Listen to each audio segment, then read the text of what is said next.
K.C. Venugopal ji asked about the pay commission. I take this opportunity to explain. Sir, our government has always been sympathetic towards the employees and pensioners' issues. For the first time, this government has implemented the full parity between pensioners of pre and post 7th CPC, Central Pay Commission. भारतीय जय जय भारत। आप सभी का एक बार फिर से हार्दिक स्वागत है आपके अपने YouTube चैनल में।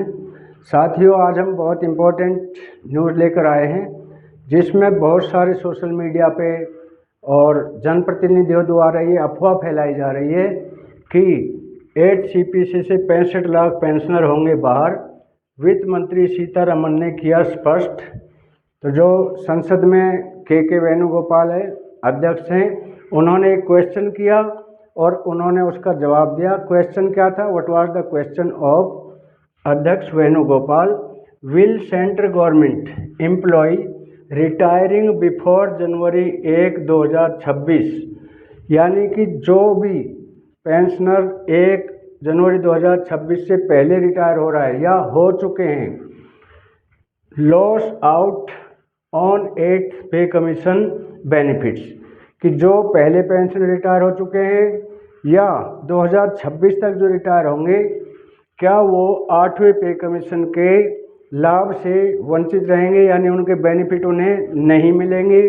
ये इन्होंने वित्त मंत्री से सवाल पूछा और मैं इनका जवाब सुनवाऊंगा, हिंदी में सुनवाऊंगा, क्योंकि हमारे मैक्सिमम व्यूअर हिंदी भाषी हैं, हिंदी क्षेत्र से रहने वाले हैं, इसलिए इन्होंने जो इंग्लिश में बताया मैं उसका हिंदी अनुवाद करूंगा और हिंदी में भी वित्त मंत्री सीतारमण ने इस क्वेश्चन का क्या जवाब दिया वो मैं आपको दिखाऊंगा।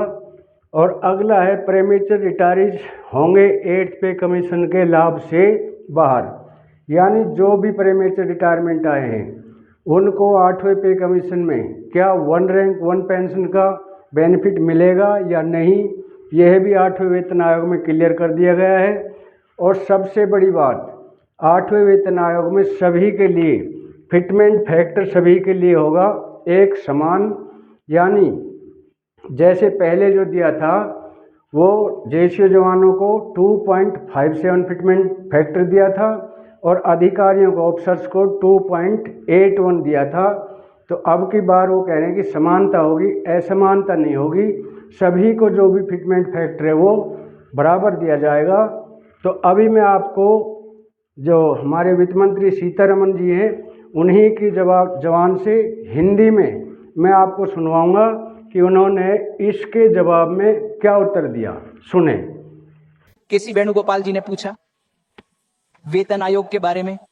मैं इस अवसर का लाभ उठाता हूं।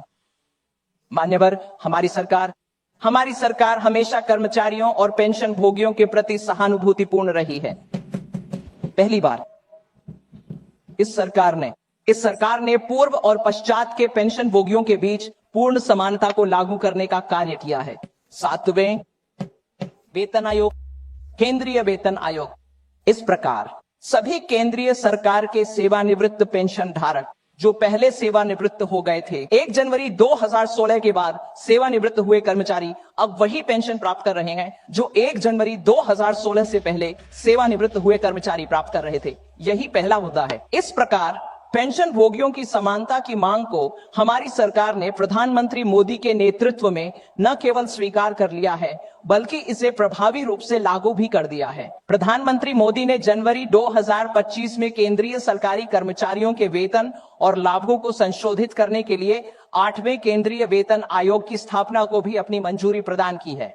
अब संशोधन के संबंध में मैं संक्षेप में एक पृष्ठभूमि देना चाहता हूं ताकि माननीय सदस्य वेणुगोपाल यह समझ सकें कि यह संशोधन क्यों किया जा रहा है। 6ठा केंद्रीय वेतन आयोग महोदय एक विशेषज्ञ निकाय था जिसने सभी मुद्दों की गहन जांच की थी। सभी मुद्दों, समस्याओं, असमानताएं और यहां तक कि वे अभ्यावेदन जो कर्मचारियों द्वारा सिफारिशें देने से पहले प्रस्तुत किए गए थे।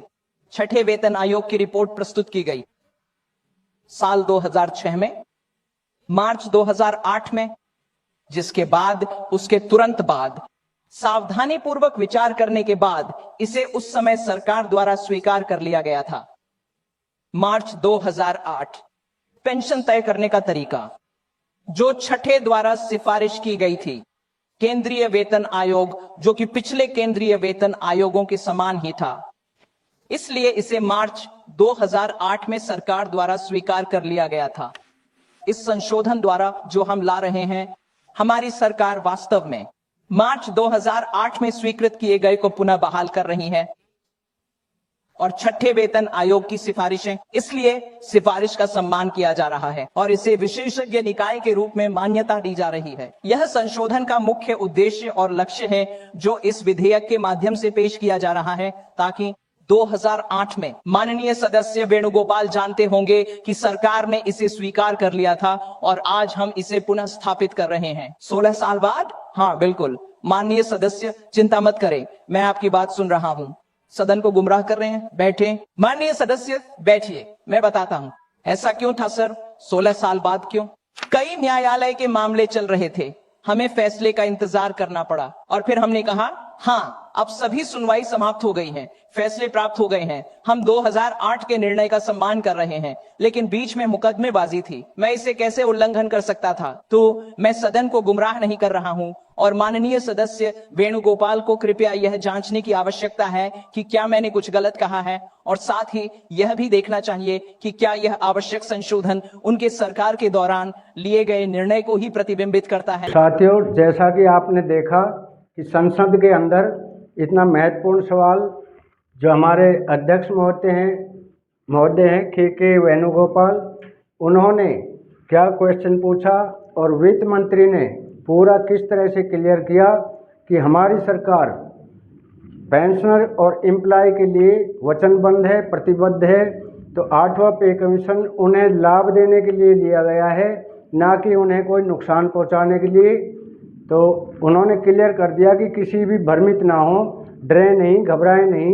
हमारी सरकार हमेशा कर्मचारियों के पक्ष में है और कर्मचारियों के हक में है। हमारी सरकार द्वारा कोई भी ऐसा फैसला नहीं होगा जो कर्मचारियों के अनहित में हो, यानी हमारी सरकार जो भी फैसले लेगी वो कर्मचारी और पेंशनर के हित में होगा। हमारी सरकार का सबसे बड़ा एजेंडा है कर्मचारियों को खुश रखना, पेंशनर को उनकी सारी ज़रूरतों को देखना। तो अगला जो उन्होंने बताया था, इस पे भी बहुत बड़ी जो अफवाहें फैलाई जा रही है कि ये प्रीमेच्योर रिटायरीज, जैसा कि टेबल नंबर 3 में प्रीमेच्योर रिटायरीज को अलग कर दिया था, यानी उनको वंचित कर दिया था।